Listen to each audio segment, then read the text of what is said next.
घंटे 4 घंटे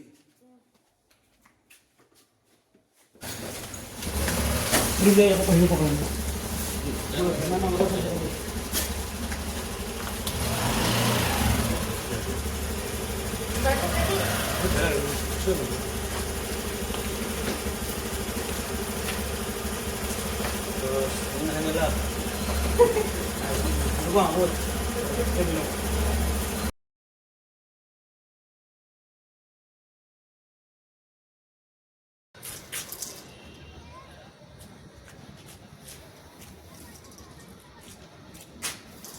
hello everyone, Radhe Radhe. कैसे हैं आप सब लोग? उम्मीद करती हूँ आप सब बहुत अच्छे होंगे।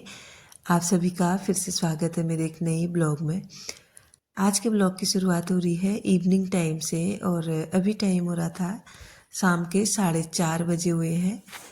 जस्ट अभी अभी बच्चों को ट्यूशन छोड़ के आई हूँ और उसके बाद ताऊ जी का बेटा आया था, वो भी पहाड़ की ओर चले गया है।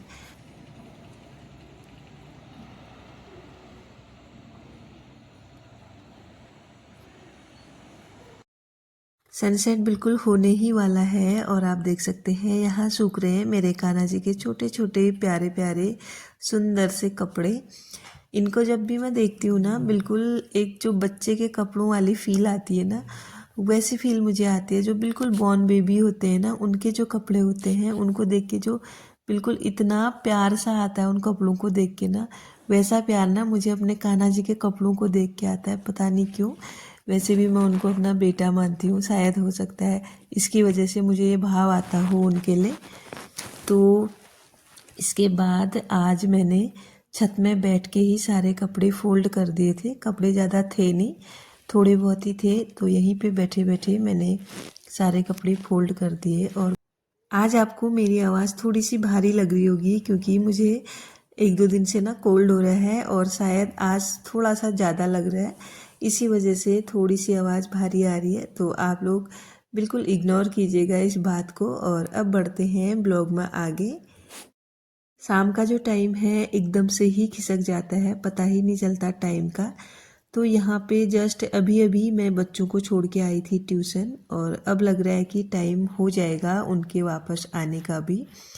बस 1-2 काम ही मैं कर पाई, इसके बाद जो है बच्चों का भी ट्यूशन से आने का टाइम हो गया था। और आजकल रात इतनी जल्दी हो जाती है, अगर कोई भी काम टाइम से ना करो शाम का तो बिल्कुल रात हो जाती है, चाहे वो दिया बत्ती करने के लिए हो या फिर कहीं बाहर जाने के लिए हो।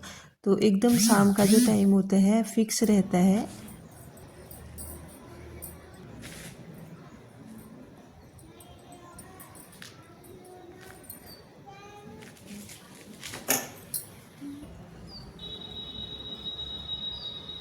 सिर्फ 10-15 मिनट का मुझे टाइम मिला बाहर बैठने का और इसके बाद मैं आ गई हूँ अपना काम करके छत से नीचे। तो नीचे आने के बाद सबसे पहला मेरा काम था अपने कान्हा जी को दूध का भोग लगाना, क्योंकि शाम हो रही है और उनको छोटी छोटी भूख भी लगी होगी। तो फटाफट से मैंने उनके लिए दूध बॉईल किया और हस्बैंड लेके आए थे मिठाई, तो एक मिठाई भी रख दी है उनके लिए। तो सबसे पहले भोग कान्हा जी को ही लगता है, जो भी अच्छी चीज़ उनके खाने लायक हमारे घर में आती है। तो यहाँ पे फटाफट से मैंने जितने भी घर की लाइटें थी वो ऑन कर दी हैं और पर्दे भी लगा दिए हैं, क्योंकि मुझे आते आते फिर अंधेरा हो जाता है। इसीलिए मैं जब भी बच्चों को लेने जाती हूँ तो सारे घर के पर्दे वगैरह लगा के जाती हूँ, लाइट ऑन करके जाती हूँ। वैसे भी शाम के टाइम पे जितने भी आपके कमरे हों, जहाँ जहाँ भी आपके लाइट के पॉइंट हों, लाइट ऑन कर देनी चाहिए। क्योंकि शाम के टाइम ऐसा होता है ना, घर में अगर लाइट ऑन नहीं रहती है ना, घर बिल्कुल सोना सोना सा लगता है। तो यहाँ पे मैंने लाइट ऑन की, बच्चों को लेके आई और अपना हाथ मुँह वगैरह धो के दिया जला लिया है। और एक दिया मैं हमेशा अपने गेट के पास रखती हूँ और दूसरा रखती हूँ तुलसी जी के पास। तो तुलसी जी हमारी छत में रहती हैं, तो दिया मैं छत में रख के भी आ गई हूँ। और अब बारी है किचन में काम करने की। तो सबसे पहले दोपहर के जितने भी बर्तन धुले हुए थे उनको मैंने निकाल के उनकी जगह सेट कर दिया है, ताकि काम करने में आसानी हो। और जब तक बर्तन अपनी जगह पे सेट नहीं रहते हैं तो किचन में काम करने का कोई अंदाज़ा ही नहीं आता, बिल्कुल सब चीज़ें गड़बड़ा जाती हैं। क्योंकि किचन का काम ऐसा है, बिना बर्तनों के हो ही नहीं सकता।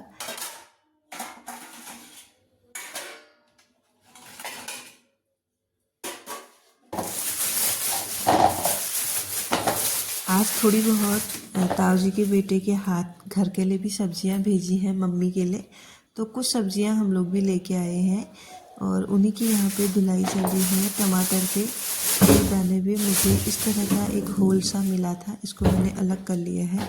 जब भी आप लोगों को टमाटर या फिर किसी भी सब्जी में इस तरह के जो छेद होते हैं ना वो दिखाई दे तो उसको न्यूज़ में डालें। पता नहीं आजकल क्या क्या ही हो रहा है, तो आए दिन न्यूज़ में सुनाई देता है कि आज ये चीज़ हो गई, कल वो चीज़ हो गई। तो थोड़ी सी ना सावधानी यहाँ पे बरतनी बहुत ज़्यादा ज़रूरी हो जाती है। कि मुझे लगता है एक हाउसवाइफ होती है ना, उसी के आधार पे पूरा घर चल रहा होता है। हमारी छोटी सी भी लापरवाही कभी कभी ऐसा होता है कि बहुत ज़्यादा भारी पड़ जाती है। तो यहाँ पे सब्जियाँ भी आराम आराम से मैं धुले जा रही हूँ और किचन का और भी काम यहाँ पे करूँगी। बच्चे बैठ गए हैं अपनी पढ़ाई के लिए, तो फटाफट से सबसे पहले मैंने यहाँ पे धो लिए हैं सारे वेजिटेबल और इसके बाद जितना भी इसमें से कूड़ा कचरा निकलेगा इसको मैं बाहर कर दूँगी। कल कोई गाय वगैरह आएगी उनको खिला दूँगी।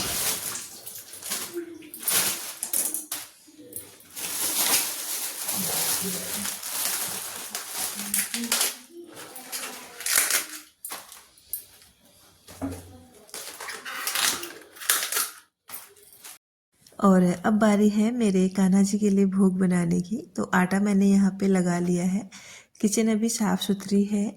तो सबसे पहले मैं कान्हा जी के लिए भोग बना लूँगी यहाँ पे। और आज उनके लिए बन रहे हैं आलू वाले पराठे।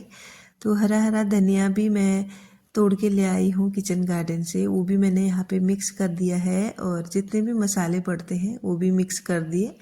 अब बारी है इसमें आलू मैश करने की। और जो ये आलू है वो मैं बॉईल करके रख देती हूँ। एक दो दिन से ये फ्रिज में रखा हुआ था, मैं सोच रही थी इसका मैं क्या बनाऊँगी क्या बनाऊँगी। तो अभी बची हुई सब्जी थी, उसी का हम दोबारा से फ्राई करके उसको बनाएंगे। और इनके लिए जब भी कुछ ऐसा बनाना होता है ना तो फटाफट से उबले हुए जो आलू मैं रखे रहती हूँ वो काम में आ जाते हैं मेरे।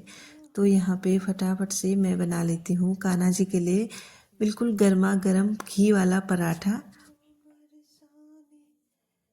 जब भी इस तरह का हम लोग खाना बनाते हैं ना प्याज लहसुन का, तो सबसे पहले मैं कान्हा जी के लिए बना के रख देती हूँ मंदिर में उनके सामने। चाहे गरम भी होता है तो मैं उनको बोल देती हूँ कान्हा जी जब ये ठंडा हो जाएगा तब आप खा लेना, जब भी आपके खाने लायक ये हो जाएगा, अभी थोड़ा गर्म है।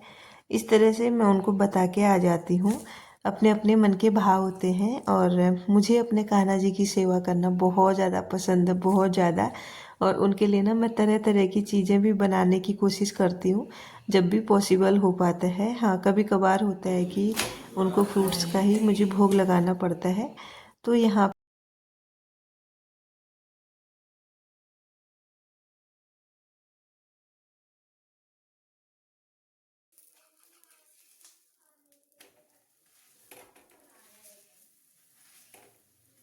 अच्छा बनाना है।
रात को ना मैं कोशिश करती हूँ पराठा आलू कम खाऊं, जो भी हैवी खाना होता है उसको कम खाने की मैं कोशिश करती हूँ, क्योंकि जो हैवी खाना होता है ना वो थोड़ा डाइजेस्ट होने में टाइम लगाता है।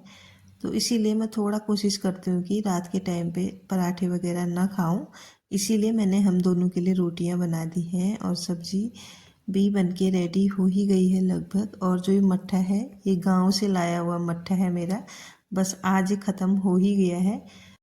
सच बताऊं ये मट्ठा देख के ना जब ये ख़त्म हुआ ना तब मैं सोच रही थी कि अब पता नहीं कब खाने को मिलेगा गांव वाला मट्ठा, क्योंकि जो गांव के खाने में बात होती है ना वो यहाँ होती ही नहीं है। और ये जो मट्ठा है ये बहुत ज़्यादा टेस्टी हो रहा था, बिल्कुल इसमें खटास थी ही नहीं, बहुत ज़्यादा टेस्टी था।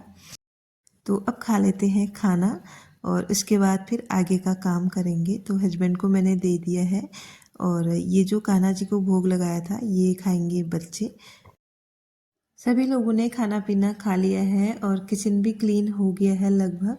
तो अभी लास्ट बार मैं इसको क्लीन कर रही हूँ। तो किचन ना मैं बहुत अच्छे तरीके से साफ़ करती हूँ, क्योंकि किचन भी ना एक मंदिर की तरह होता है जहाँ से हमारी पूरी फैमिली का भरण पोषण हो रहा होता है ना, वो चीज़ भी हमें बहुत सजो के साफ़ सुथरी रखनी चाहिए। और अब बारी है लास्ट में गेट बंद करने की। तो यहाँ पे हो जाती है हाउसवाइफ की दिन भर की जो ड्यूटी होती है ख़त्म। और यहाँ पे मैंने लगा लिए हैं दोनों तरफ के गेट और अच्छी तरह से जो ताले वगैरह हैं उसको भी चेक कर लिया है। तो एक हाउसवाइफ ना जब सुबह मॉर्निंग में अंधेरे में उठ जाती है ना तब से उसके यहीं से काम शुरू होते हैं, गेट खोलने से और लास्ट में गेट बंद करने तक के सारे काम होते हैं घर के, इतनी सारी जिम्मेदारियां होती हैं। तो यहाँ पे अब बारी है मेरे ठाकुर जी को शयन कराने की। और सबसे पहले मैंने उनका बिस्तर सही कर लिया है और ऊपर से लगा दूंगी मैं थोड़ा सा इत्र, ताकि उनका जो बिस्तर है वो महकता रहे और मेरे ठाकुर जी खूब आनंद से सोते रहे। तो मुझे ना बहुत मतलब आज ना इन्होंने परेशान कर दिया था कपड़े उतारने के चक्कर में। मैं इनका ना जो ये फ्रॉक है इसको बहुत उतारने की कोशिश कर रही थी, लेकिन पता है ये उतर ही नहीं रहा था, जबकि मैं इसको कई बार पहना चुकी हूँ, कभी ऐसा नहीं होता। लेकिन पता नहीं कभी कभी ना ये बहुत जिद कर देते हैं कपड़ों के लिए, कभी पहनने के लिए कभी उतारने के लिए। आप देखेंगे यहाँ पे ना मैंने वीडियो ना कट की है ना कुछ की है, पहले इन्होंने बिल्कुल उतारा ही नहीं, किसी भी तरह नहीं उतारा। मैंने हर कोशिश की, इस तरह से भी उतारा उस तरह से भी उतारा, मतलब मैंने हर तरह का अपना मेथड जो है यहाँ पे लगा दिया। लेकिन मेरी मजाल जो मैं इनके कपड़े उतार पाऊँ, पता नहीं वो अपने आप ही छोटा छोटा सा लग रहा था मुझे। लेकिन मुझे पता है हंसी भी आ रही थी इनको देख के, इनका जो नटखटपन है ना कभी कभी इतना ज़्यादा बढ़ जाता है मैं आपको बता ही नहीं सकती हूँ। कभी जब जल्दी हुई रहती है ना तभी ज़्यादा लेट कर देते हैं, आप देख सकते हैं। मैं बीच बीच में ना इनको बोल भी रही हूँ क्या इसी में सोओगे इसी में सोओगे, क्योंकि ये थोड़ा सा मोटा है ना, तो मैंने इनके लिए पतला सा निकाला था। अब पता नहीं क्यों ये उतारने नहीं चाह रहे थे, क्या पता ठंड लगती हो इनको रात को। तो यहाँ पे मैंने बड़ी मुश्किल से इनको बहुत मनाया, मैंने कहा खोल दो दूसरे पहना दूंगी आपको। तो इस चक्कर में इनके जो ईयर रिंग है वो भी एक खुल गया था और एक कान में ही था, आप देख सकते हैं। फिर मैंने इनको लास्ट में बड़ी मुश्किल से इनके कपड़े उतरवाए और फिर जाके इन्होंने दूसरे वाले कपड़े पहने। तो ये बहुत ज़्यादा शैतानियाँ करते हैं कभी कभार, और पता है हंसी भी आती है इनको देख के। कभी कभी ना बहुत मतलब मन खुश हो जाता है जब ये इस तरह से ना कुछ शैतानियाँ करते हैं ना, लीलाएँ करते हैं, तो मन ना बहुत ज़्यादा खुश हो जाता है। तब लगता है कि हाँ ठाकुर जी सच में हमारे साथ हैं। तो यहाँ पे मैंने इनको पहना दिए हैं दूसरे कपड़े और ईयररिंग एक इन्होंने उतार ही दी थी, तो दूसरी मैंने कहा अब मैं ही उतार देती हूँ, एक ईयररिंग पहन के क्या करोगी आप रात को, तो कल सुबह दोबारा से पहना दूंगी मैं इनको। तो ऐसा मैंने इनको बोला। और यहाँ पे फिर जो छोटे वाले कान्हा जी है ना इनके जो है नाइट ड्रेस नहीं है, ये बहुत छोटे से हैं, तो इनको ना मैं इसी ड्रेस में सुला देती हूँ जो इन्होंने दोपहर में पहनी होती है। तो अच्छे से इनके हाथ पैर मैंने यहाँ पे दबाए और उसके बाद इनको एक छोटा सा भजन भी मैं सुना देती हूँ, गुनगुना देती हूँ, जैसा भी मुझे आता है। अब मैं इनको उड़ा दूंगी ब्लैंकेट और ऊपर से ना एक और ब्लैंकेट जो मैंने बनाया है उसको भी मैं उड़ा दूंगी। तो अब यहाँ पे कान्हा जी की भी सेवा हो गई है रात वाली। तो अब मैं आ गई हूँ अपने रूम में और सबसे पहले अब मैं करूँगी यहाँ पे थोड़ी सी स्किन केयर, क्योंकि सर्दियाँ हैं तो स्किन भी बहुत ज़्यादा ड्राई हो जाती है। और उसके बाद फिर मैंने लगा लिया था बालों में तेल, क्योंकि सर में भी ना बहुत ज़्यादा डैंड्रफ मेरा हो गया है। तो हफ्ते में एक बार आजकल मैं तेल लगाती ही हूँ बालों में, लेकिन कोई तेल से ना फ़र्क हो नहीं रहा है, बस थोड़ा सा ना डैंड्रफ जो है वो बैठ जाता है और कुछ भी नहीं है। तो आज का जो ब्लॉग है अब उसको मैं यहीं पे एंड करती हूँ। कैसा लगा आप लोगों को देख के ज़रूर बताइएगा। मिलती हूँ आपको नेक्स्ट ब्लॉग के साथ, तब तक के लिए bye bye everyone, thanks for watching, Radhe Radhe. और अगर चैनल पे नए हैं तो चैनल को सब्सक्राइब करना बिल्कुल मत भूलिएगा। मिलती हूँ आपको नेक्स्ट ब्लॉग में, तब तक के लिए बाय बाय।